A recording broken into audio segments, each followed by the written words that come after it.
what people traditionally used to think as flaws, I think can be superpowers. Personally, I am an obsessive type. If I'm going after something, I'll be waking up at midnight or 2 o'clock and get into the office and never stop thinking. And remortgaged the house, didn't pay ourselves for a couple of years, sold 2 cars, borrowed a car, used old tax returns to get loans. We did it all to try and get it started and provide a little bit of cash flow. And it was a difficult few years. I would be driving and I was just like, oh my gosh, I'm going to be sick. And I threw up all over the car one time, let's be real, on my way to a business meeting. I was like, pull it together, Wow, we got to awesome. get this done. Benang is a purpose-built driven business. Bringing them on and understanding that story can be quite impactful when they want to help. Like most people want to help, they want to do the right thing. Basically put programs together around resilience and resilience for youth mental health. Amazing charity, an amazing event that he created himself. Last event was, I think, almost 200 participants across the construction and mining industry, and we raised over 400 grand now.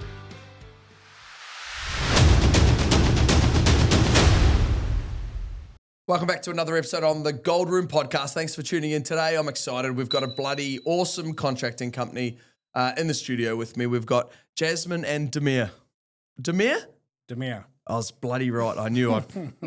Traditional Aussie name. It is, mate. It is. Look, I can't wait to get into that with you because you are Australian and a proud Australian, and obviously so are you, Jasmine. Let's get into the life and the times. We'll start with you, Damir. Thank you. No, thank you. Thank you for having us. Appreciate it. Not a problem. Yeah, what can I tell you? I grew up in Serbia, Belgrade, Serbia. That's where I was born. Grew up there. Obviously, we had a civil war in the 90s, and that took us to Australia and took many other people as well. Late 94, we migrated. I migrated as a refugee. And came to Perth. Sorry, mate. Sorry to interrupt. What did that look like as a young fella with your family? You got brothers and sisters as well? I've got an older brother. Yeah. Yep. Yeah. What did that look like leaving Serbia? Yeah. Look, I think I was just a little bit too young. I think didn't give enough credit to my parents and what they actually had to do to get us out here. All they knew was back home, and obviously as times changed and the situation got worse and worse, for us more financially rather than any other sort of impacts. They made the jump. So I think it was more around like their difficulties that I probably didn't pick up on. Did you have like a close family that had to go off and fight in the war? Yeah, look, my dad's side is Bosnian, my mom's side's Serbian. How did that go growing up? Yeah, was it all right? It's difficult. But look, as a young fella, you don't really understand what they're going through and the difficult decisions that they have to make. You sort of realize that when you have your own kids and your own family. Look, dad's side was impacted. They were in the war and getting attacked by the Serbs. And obviously we were in Belgrade, we were in Serbia. We were safe from that perspective. It was difficult for them. My dad had to, go to Germany illegally to work. So he had to cross 2 or 3 countries illegally and get to Germany and work there for a few months and then cross back illegally just to, pay for what we needed to sort of get through. So how did you guys leave the country? So we came on... So you guys all had passports or? Yeah, look, we came on I forgot what the visa was called, but look, it was a refugee status visa. Australia accepted us. Canada accepted a little bit after. I was sort of really looking at either Canada or Australia. Australia accepted first and, straight to Perth, straight to Girraween. Straight to Girraween, KGB, baby. That's it. That's the one. Wicked. Awesome, mate. What a cool. Sad, obviously in the early days, but you would have built some resilience, and your parents would have just shown you that it doesn't matter what happens in your life. You can always put the right foot forward and do the right thing. Work hard. Yeah, absolutely. Look, we lived in a 20-odd square meter apartment, but I had a great childhood. I've got no regrets. I actually appreciate what we went through. Yeah. But again, I was young, so a little bit more resilience, more, you don't really know any better. Yeah. What high school did you go to? Mount Lawley. Okay. That's a good high school, eh? Yeah, very good high school. Jasmine, on to you. Yes, me. Right. So you've got a really awesome history too, don't you? Yeah. Let's get into it. Yeah, so I'm a Wadjuk Balladong woman, so a lot of my family actually originated from Kings Park, Lake Mungo area, Okay. and then they moved out to Pingelly, Brookton. So that's my dad's side. A lot of my family are the Bennells, Maguires, Collards, and my maiden name's a Harp. So my dad was born out in Pingelly, and then they came over in around, I think Dad was telling me in the 70s. So obviously better schooling in Perth. So Nana and Pop brought them out at that time. So then they moved this way. And then I've got my mum's side. So mum was originally born in Melbourne. She's first generation Australian. So both her parents actually came over on a boat. One was, my Nana was Dutch, and then my Pop was English. Oh, wow. And I think they met at a refugee camp as such when they were around 14. So Wow. yeah, so that's my mum and dad, and then my mum come over. I think she would have been young at around 6 or 7 with her mum. Yeah, and then obviously met my dad in the 80s. Where'd they meet? Do you know? Do you know the love story? Yeah, I do. Go. My dad was an awesome football player. So he, Of course he was. yeah, I can only imagine. He was a pretty good, very, very competitive. Yep. So You've taken on those traits? No, I'm not as competitive. Oh, okay. That's Damir. Okay, I can imagine. My kids are competitive though. Awesome. So I kind of let that one go. Yeah, so they met at a football party. My mum had met him, and I think Mum used to say it was just a connection straight away. So, and that was it. They just started dating, and then, yeah. How many kids did they have? They had 4. So Okay. I'm the oldest of 4. So Okay. I was born 1986. Yes, I'm 40 this year. Woohoo. So I was born in Gosnells. I was actually, when Mum had fell pregnant with me, I was actually a twin. Oh, wow. Yeah, and it died in utero. So, that was obviously difficult for my parents. And then I grew up in Armadale. I have a brother that's 2 years younger than me, a sister that's 5, and then another brother that's 10. Wow. So, we grew up in Armadale, went to Armadale High School. Shit, Armadale's changed a little bit since back then, hasn't it? Yes. It's near on everywhere in Perth's $1 million suburb, but Yes. Armadale's just exploded. Yeah. Went from being like Yeah. the pits to, when I was 19, I lived in Perth and I just remember everyone saying, don't go to Armadale. Yeah. Look at it now. People are building It big did. mansions in the hills down It did there. have a Yeah. bad rep when I was growing up there, yeah. And even in Byford, we used to... You two were like you're Serbian, you're a gangster already, but you grew up in Gurraween and you're in Armadale.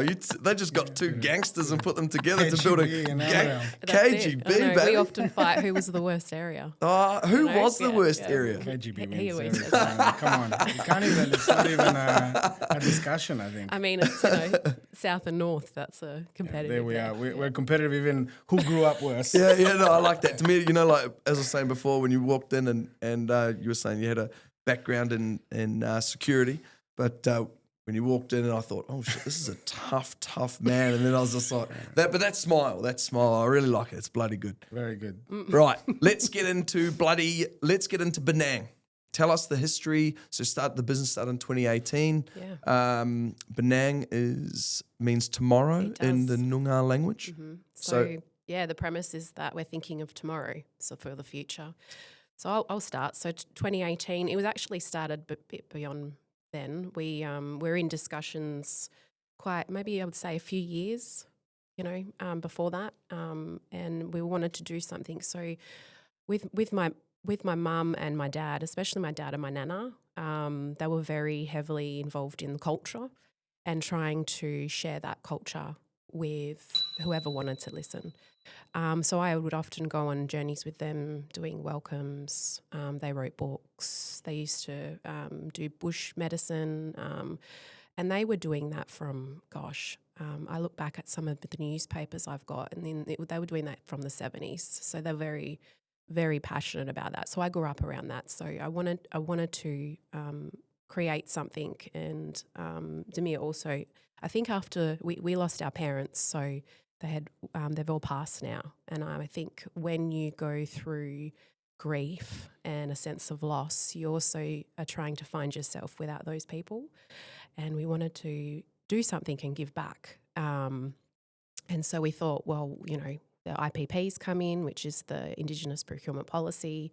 What is it that we can do to create change and create pathways and just to make this place better, especially for my community? So we were in discussions with our business partner, Goran, now prior to, and we were just, you know, like, what does this look like? And then, so Benang came along. We had to refinance our house. It was not an easy journey. So take me back to those bloody first 2 to 5 years that everyone thinks, you know, like people look at you guys and your business that you have now and be like, oh, they're fair flying. They were given handouts. They were this, you know. So that's what I love about this is that, you know, you get to hear the actual story of people that remortgaged their house, sold a car, did this, cut back on spending just to pay wages. You guys know that. I love it. Definitely. That definitely was a difficult start. We started from scratch, as Jaz said. Remortgaged the house, didn't pay ourselves for a couple of years, sold 2 cars, borrowed a car, used old tax returns to get loans. We did it all to try and get it started and, you know, provide a little bit of cash flow and it was a difficult few years, but you know, 1-year-old as well at the time of starting the business. Then, you know, a couple of years in, that's what women do a great job of, being legends. Amazing mothers and, you know, keeping the home fires burning and still running a bloody business. Yeah, that's impressive, Jaz. Awesome. She's a great mum. But yeah, look, very difficult start. And I think things started to fall into place just before COVID for us. We've started to open up a couple of good opportunities and we started to sort of maintain and be able to pay ourselves and all that kind of stuff. So, the business has just been on a growth trajectory since then. Since then, we've had twins as well. So, really, it's been a journey. I was about to say you missed a big, huge chunk there that I remember.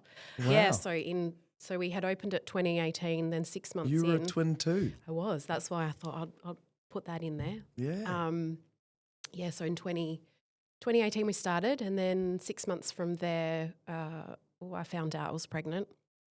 And then a few months after that, we found out it was twins. So it was and I was also working I was working 2 jobs. So I was flying to Melbourne to study at the Murrah, which is an entrepreneurial program at the Melbourne Business School. So I was flying in and out for over, I think it was like 6 months studying. I was also working at an orthodontic clinic.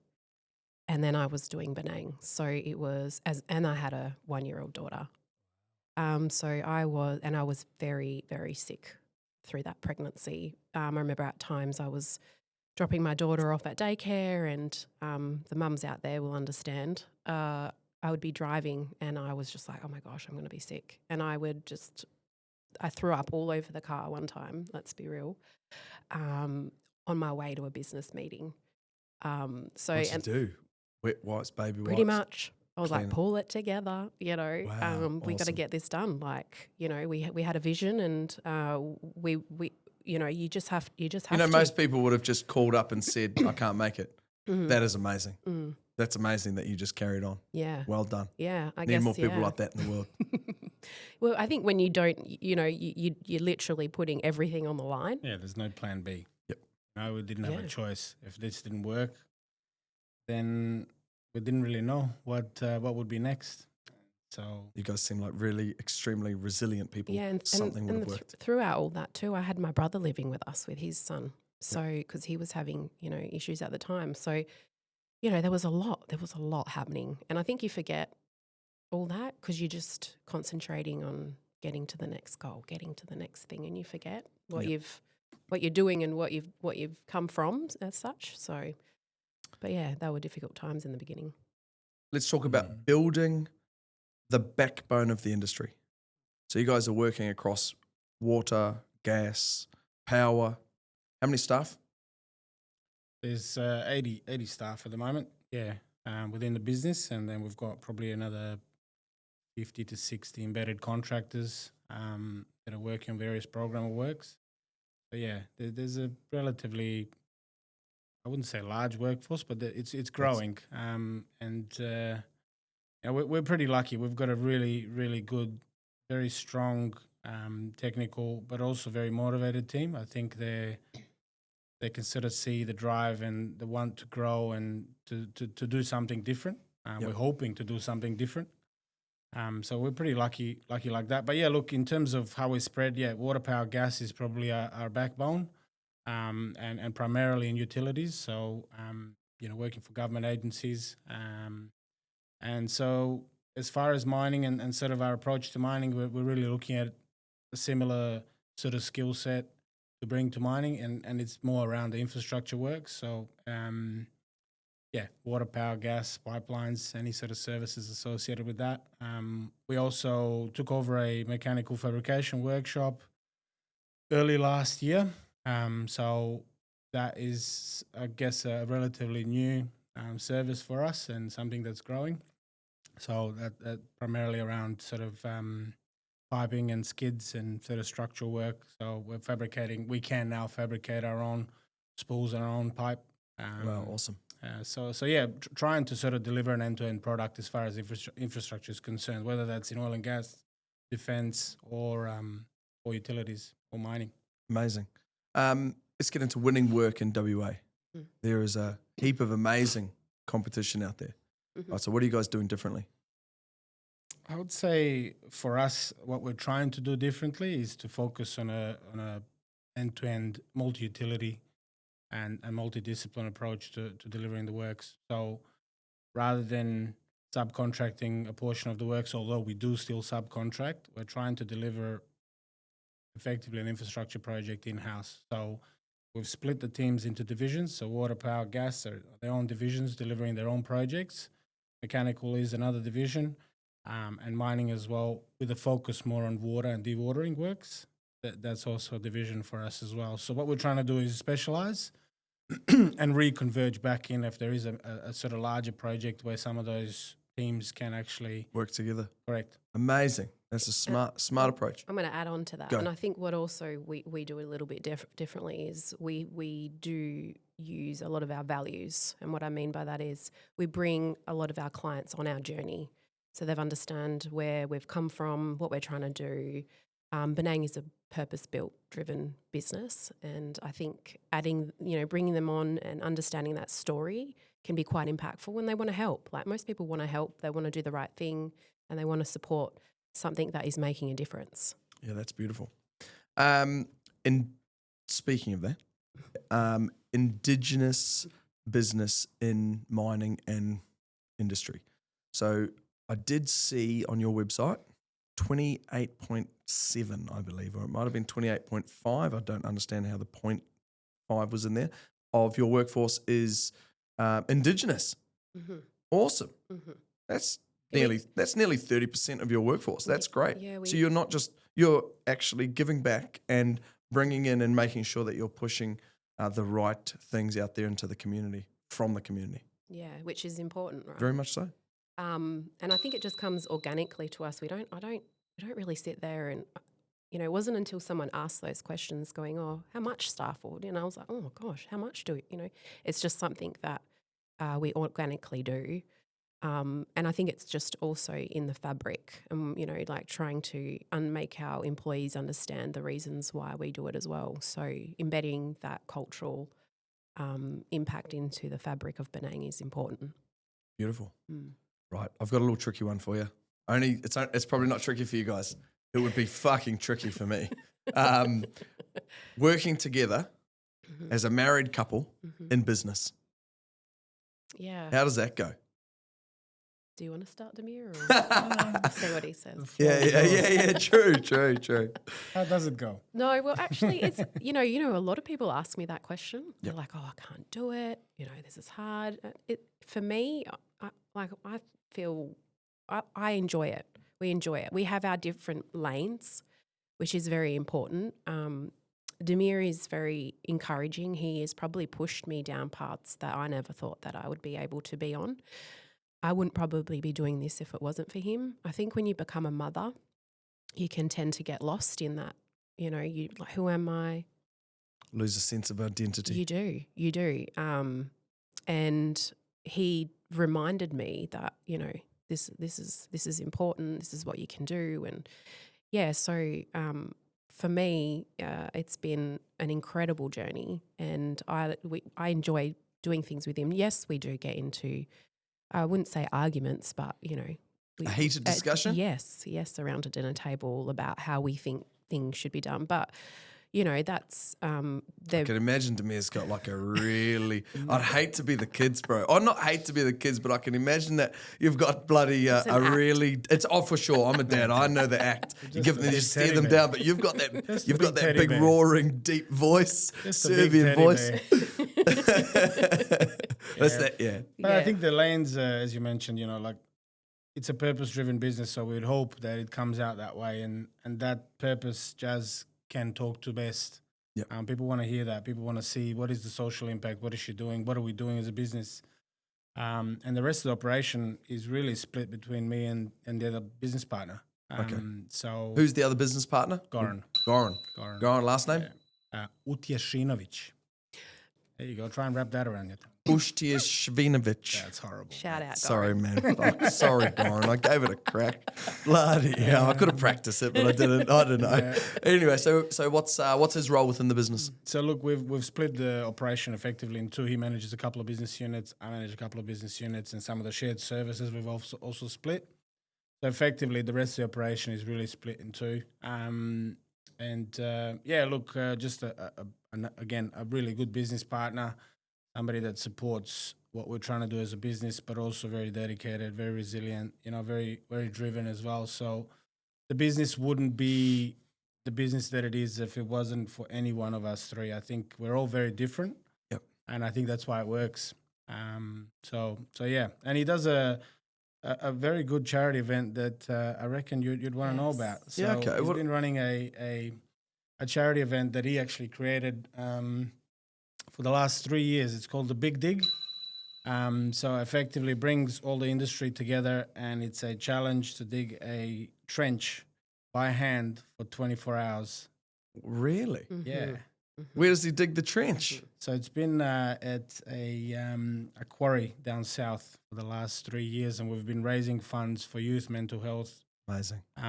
Zero to Hero specifically, and getting them to basically put programs together around resilience and resilience for youth mental health. So important. And yeah, look, amazing charity, an amazing event that he created himself. Last event was, I think, almost 200 participants across the construction and mining industry. And we raised over 400 grand now over 3 years for Wow, for congratulations. Zero to Hero. So That's yeah, amazing. Anyone doing any fundraising knows that's a considerable amount of money. yeah, agreed. That is fantastic. Yeah, and for a very good cause. So we've all got kids. We've all got young kids. We've seen sort of the pitfalls and the dangers right now, and it's getting worse. So Oh, it's getting worse. yeah, It's getting considerably worse out there for young fellas and probably ladies as well, I suppose. yeah, Yeah. Anyway, that might be good to get the big G on the show to talk about it. You know, Yes. yeah. I'd be think more so. than happy to support that for sure. No, you'd love that. I don't know if I'm keen to jump on the end of a shovel. Maybe you could do one of the shows out there. Yeah. Maybe. Mobile show. Yeah, well, we do that. We were in the Goldfields up at the Palace Hotel for our 1 year anniversary. So yeah, we do venture out. What's the next 12 to 18 months hold for Benang? Good question. I guess for us, we've experienced probably pretty significant growth over the last 2 years. And with restructuring the business into sort of business units, it's at a stage now where while we've got systems in place and all that kind of stuff, it really needs a little bit more support internally. So we're looking at obviously revisiting our strategy and starting to look at how do we support the business for the next stages. So probably the next 6 months is really just internal work, and then after that it'll be supporting obviously the next stages, which is growth, especially in mechanical. That's a big space for us that we're going to be looking at. Certainly with fabrication, big workshop. That's awesome. Yeah. So that and each of the business units is nearly there and ready basically for the next stage. So review the strategy and back out there and start to look for additional work. We really want to expand our dewatering capability, and specifically in mining. So that's something that we're really interested in, and specifically because it's almost considered as a bit of a program of works. So for us, there's a flow-on effect from that, where we can provide apprenticeships and traineeship programs and start to obviously retain people, get them through a particular trade. Now, civil is a trade now. So look, those are the kind of interesting things for us is how can we expand some of the business units, get them to sort of stand on their own 2 feet, and grow and develop young people. Yeah, that's amazing. Mm-hmm. That we need more bloody business owners like that. I think that's fantastic. Yeah, well, this industry is an aging workforce. So, which what does that look like for us in 10 years' time? So we need to be thinking a little bit differently outside the box, and these trying to push the program of works, I think, is a competitive advantage to do that. So something we need to really sell. Definitely. Look, the last question I want to ask you both, you'll both have a different answer, but Jazz, what's some of the best advice you've ever been given? You can think about that one too, big fella. Best advice, I would say, in business or just personal? I think everything from personal does go into business. That's true. Surround yourself with people that support you. So having a village for me, is something that's really important, especially because we don't have our parents around. So making sure you've got people in your corner that cheer you on and want to be a part of that, I would say is some of the best advice I've received. And always just be kind. My mum used to say that all the time. Just be kind. You don't know what everybody's going through. So I always try and look at everyone, not so judgmental or understanding perhaps why they've made this decision, but kindness. Beautiful. Big fella, what do we got?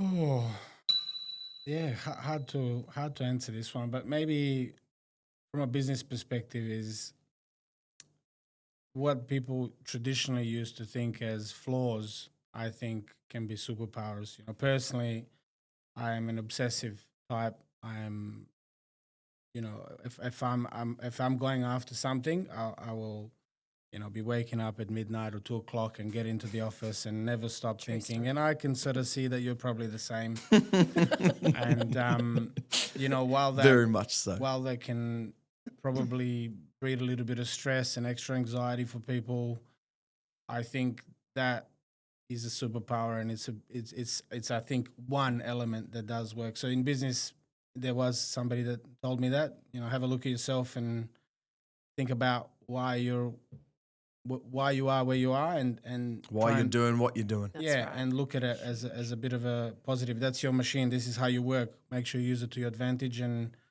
it's not necessarily a flaw. So that was something that I was like, yeah, well, that makes sense. I like that. That resonates with me. Mm. That's amazing. Mm-hmm. Well, guys, look, thank you very much for coming in. I'd like to get you back in 12 to 18 months and hold you both bloody accountable for the growth of the business. 80 staff currently, 50 plus contractors.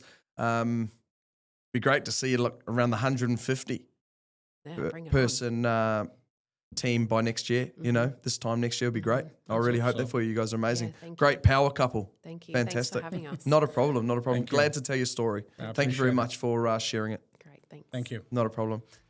Thank you very much for tuning into another episode on the Gold Room podcast. This one's a ripper. If you're couple out there and you're contemplating getting into business, this is the episode that you should watch. I hope there's so many key takeaway points. Thanks for tuning in.